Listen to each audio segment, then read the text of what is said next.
अस्सलाम वालेकुम व्यूअर्स, मेरे साथ हैं मिस्टर समीउल्लाह। इनका बहुत एक्सपीरियंस है रियल एस्टेट सेक्टर में। पिछले 5 साल से ही रियल एस्टेट सेक्टर से वाबस्ता है और मुख्तलिफ प्रोजेक्ट्स के ऊपर ये काम कर चुके हैं। बड़ा इनका वास्ट एक्सपीरियंस है इस फील्ड में और फाइनेंस और इन्वेस्टमेंट के बारे में इनका एक बड़ा अलग नुक्ता नज़रिया है, बड़ा एक अलग पॉइंट ऑफ व्यू है। तो आज इनसे कुछ जानते हैं कि कैसे देखते हैं पाकिस्तान की अब की मार्केट जो 2024 में स्टार्ट हो चुका है। 2024 और पिछले 2-3 साल से जो रियल एस्टेट की मार्केट है उसके बारे में इनका क्या ख्याल है। जी समीउल्लाह साहब, thank you very much Ali. अच्छा, सबसे पहले तो 2023 की आपने बात की कि 2023, 22 और 21 की तरफ हम जाएं, अगर बैकवर्ड जाएं तो 2021 में रियल एस्टेट का एक बूम रहा है। बहुत ज़बरदस्त मार्केट थी और बाहर से तकरीबन को 40 से 50 बिलियन रुपीस जो है वो पाकिस्तान में एंटर हुए हैं, ओवरसीज़ ने इन्वेस्टमेंट की है।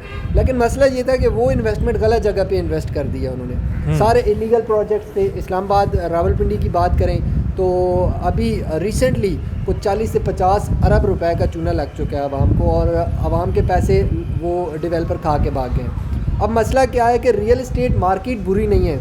रियल एस्टेट मार्केट में जो लोग बैठे हुए हैं ना, जो इलीगल प्रोजेक्ट्स हैं वो लोगों को नोच रहे हैं और इसमें सबसे ज़्यादा जो गलती है ना वो हमारी पाकिस्तानी आवाम की है या हमारे जितने भी ओवरसीज़ पाकिस्तानी है, ये उनकी गलती है। वो वेरीफाई नहीं करते। आप जाएँ CDA की वेबसाइट पे जाएँ, आपको तकरीबन 150 से 200 सोसाइटीज़ ऐसी मिलेगी इस्लामाबाद के एरिया में जो इलीगल हैं, अभी तक रजिस्टर्ड ही नहीं हुई। और इसी तरह आपको कई ऐसे प्रोजेक्ट मिलेंगे जो कि फॉर एग्जांपल अब ट्रेंड क्या चल पड़ा था 2021 की मैं बात कर रहा था, तो 2021 में ये ट्रेंड चल पड़ा था कि मैंने 1 कनाल जगह ली, उसके ऊपर अपना मैंने खड्डा खोदा, एक क्रेन लगा दी और फाइलें धड़ाधड़ देना शुरू कर दी और मैंने FBR से रजिस्टर नहीं कराया, मैंने CDA से रजिस्टर नहीं कराया, मैंने वहाँ की जो इन्वायरमेंटल हमारे डिपार्टमेंट है वहाँ से रजिस्टर नहीं कराया, मैंने वो बेचना शुरू कर दिया।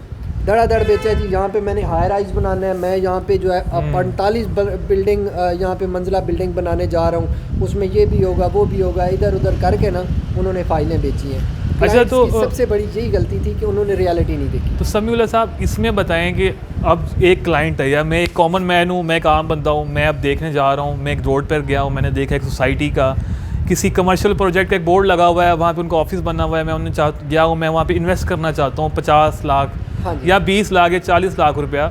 तो आप जो बता रहे हैं कि वो कोई भी उठ के बना देता है प्रोजेक्ट और कोई भी बना देता है, कोई पूछने वाला नहीं है, तो मुझे कैसे पता चलेगा यार ठीक है इनके पास NOC भी नहीं है लेकिन ये कह रहे हैं हमारा NOC आ जाएगा, ये हो जाएगा, वो हो जाएगा। तो कैसे मैं बच सकता हूँ इन सारी चीज़ों से? बहुत सारे लोगों का ये सवाल होता है, बहुत सारे लोगों का, कि हमें कैसे पता लगेगा ओरिजिनल इन्वेस्टर कौन से और 2 नंबर कौन सा, फ्रॉडिया कौन सा, किसी के मुंह पे नहीं लिखा होता। अक्सर मैं अपने क्लाइंट्स को भी ये एक फार्मूला बताता हूँ जो है OADD। सो इसके ऊपर अली भाई मैंने एक वीडियो ऑलरेडी भी बनाई है। ये एक बहुत ही अच्छा फार्मूला है OADD, ठीक है। इसके बारे में डिटेल वीडियो अगर आप देखना चाहते हैं तो वो देख सकते हैं। अगर वो फार्मूला उस डेवलपर में फिट आ रहा है, दैट्स मीन कि इट्स एक्चुअल और ये प्रॉफिटेबल आपकी इन्वेस्टमेंट। ठीक है, तो ये इससे हमें आइडिया हो सकता है, हम वो वीडियो ज़रूर देखें आप लोग भी, और इससे आइडिया हो जाएगा अगर कोई भी इन्वेस्टमेंट करना चाह रहा है। थोड़ा सा आप सिर्फ होमवर्क कर लें, अपना थोड़ा सा आप टाइम लगाएं ताकि आप एक अच्छी इन्वेस्टमेंट कर सकें। ये नहीं है कि आप कहीं भी जाएं और जाके किसी भी कहने के ऊपर इन्वेस्टमेंट कर दें, थोड़ा सा अपना भी आप होमवर्क करें। अच्छा समीर साहब, एक मेरा सवाल और है। आजकल बड़ा एक ट्रेंड शुरू हो गया है, कंपनीज आती हैं, आप हमसे पैसे दें, हम आपको रेंट देंगे।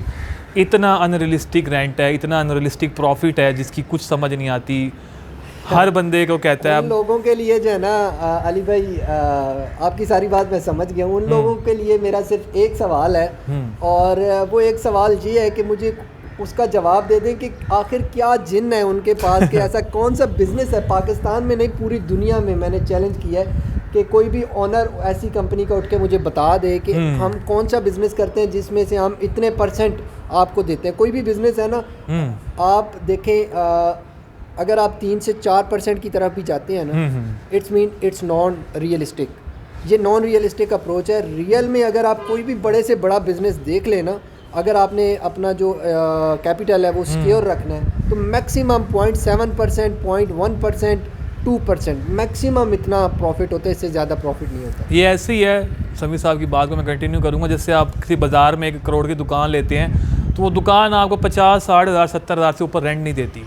तो तो ये कैसे पॉसिबल है कि आप 1 करोड़ के ऊपर आपको 10 lakh 6 lakh 8 lakh per month rent आ रहा है? दुनिया की सबसे बड़ी मार्केट क्या है? फॉरेक्स। जी ठीक है, इसके बाद अभी क्रिप्टो आ रही है। तो फॉरेक्स एक्सचेंज में आप फॉरेक्स मार्केट में आप जाके देखें 5 बिलियन की ट्रेड होती है पर डे की, 5 बिलियन डॉलर की। और अगर उसमें भी आप पैसा लगाए ना तो उसमें भी इतना ही 1 से 2% आपको रिटर्न मिलता है। और अगर मैक्सिमम आप 90%, उसमें रिस्क एंड रिवॉर्ड चल रहा होता है, तो मैक्सिमम अगर आप अपने रिस्क 90% कर दें ना, रिवॉर्ड 10% करें, फिर भी आप मैक्सिमम 4 से 5% तक आप अपना प्रॉफिट निकाल सकते हैं। बट उस सूरत में आपकी जो पेमेंट होती है ना वो 90% रिस्क पे होती है। तो आखिर इनके पास ऐसा क्या जिन है? ट्रेडर परेशान है, बैंकर परेशान है, फाइनेंस एक्सपर्ट्स परेशान है कि यार इनके पास ऐसा कौन सा बिज़नेस आ गया, कौन सा अलादीन का चिराग आ गया, रगड़ेंगे और पत्नी जिन निकल आएगा और उसमें से ये बिज़नेस करेंगे। ये सारा नॉन रियलिस्टिक ये चीज़ें, और ये लोगों को फंसाने वाला एक फार्मूला है। हम वो जब तक लालची जिंदा है ना तब तक फ्रॉडिया का काम चलता रहेगा। ये वही तो ये वही बात है कि डिमांड एंड सप्लाई की है। डिमांड है लालच की, तो सप्लाई करने वाले भी बहुत हैं। तो समीर साहब, मैं लास्ट एक क्वेश्चन आपसे करना चाहूँगा। आजकल की मार्केट को देखते हुए, आजकल के हालात 2024 जनवरी के हालात देखते हुए, आप क्या सजेस्ट करेंगे कि अब लोग जो इन्वेस्ट करना चाहते हैं जी किस तरह की इन्वेस्टमेंट करें? वो रियल एस्टेट के अंदर, वो कमर्शियल में जाएं, रेजिडेंशियल में जाएं, सोसाइटीज़ की तरफ जाएं, या किसी ऐसे प्रोजेक्ट्स की तरफ जाएं जो मंथली रेंटल दे रही हैं या जिनकी हिस्ट्री अच्छी है? इसके बारे में थोड़ा सा बताएं। देखिए, प्रोजेक्ट सारे अच्छे होते हैं अगर उनमें ये फार्मूला एडजस्ट होता है जो मैंने आपको बताया। और सबसे अच्छी बात ये है कि रियल एस्टेट में बहुत ज़्यादा इस टाइम अपॉर्चुनिटी है इन्वेस्टमेंट की। अगर हम बात करें नंबर्स की तो 2030 तक तकरीबन 2 करोड़ घरों की रिक्वायरमेंट है पाकिस्तान में। और अगर ये 2 करोड़ घर हम किसी अच्छे तरीके से बिल्ड कर लें, डेवलप कर लें, तो पाकिस्तान का भी नक्शा चेंज हो सकता है और हमारी इकोनॉमी में भी एक अच्छा बूस्ट आ सकता है। और मैं ये समझता हूँ कि 2024 जो है ये हमारे लिए बहुत ही कीमती साबित हो सकता है, क्योंकि हमारे जो इकोनॉमिक सेक्टर है वो भी अच्छा जा रहा है, हमारे जो रियल एस्टेट सेक्टर है वो भी अच्छा जा रहा है। जो गन था ना अली साहब, वो निकल चुका है। अब जो चीज़ रह गई है वो प्योर रह गई है, लेकिन इसमें भी अभी कुछ चीज़ें ऐसी हैं वो इंशाल्लाह टाइम टू टाइम क्लियर होती जा रही हैं। हमारे ख़ास तौर पे इदारे जो है वो एक्टिव हैं। आप CDA की वेबसाइट पे जाएं, आप RDA की वेबसाइट पे जाएं, डेली प्रेस रिलीज़ वो दे रहे होते हैं कि ये फ्रॉडी हैं, इनसे बचें। सो मैं ये समझता हूँ कि 2024 जो है वो हमारे लिए लकी साबित होगा इंशाल्लाह। आप लोग भी इन्वेस्टमेंट्स करें, और चाहे आप बैंक्स में इन्वेस्ट कर रहे हैं, म्यूचुअल फंड्स में इन्वेस्ट कर रहे हैं, प्रॉपर्टी में इन्वेस्ट कर रहे हैं, कहीं ना कहीं इन्वेस्ट करें। मनी सर्कुलेशन जब तक होती रहेगी तो हमारा जो है ना वो इकोनॉमी का पहिया इंशाल्लाह चलता रहेगा। ठीक है, ये तो समीर साहब ने हमें बड़े पॉजिटिव और अपॉर्चुनिस्ट जवाब दिया है कि हालात हो सकता है अच्छे, और मुल्क में नया साल जो 2024 शुरू हुआ है ये एक अच्छा साल साबित। तो हमारी यही दुआ है कि हमारे मुल्क के लिए, हमारी कौम के लिए, आलम इस्लाम के लिए ये साल एक बड़ा अच्छा, खुशगवार और एक अच्छा साल गुजरे। इसी के साथ आज की वीडियो का हम एंड करते हैं। मिलते हैं नेक्स्ट वीडियो में। बहुत शुक्रिया समीर साहब, thank you so much for your time.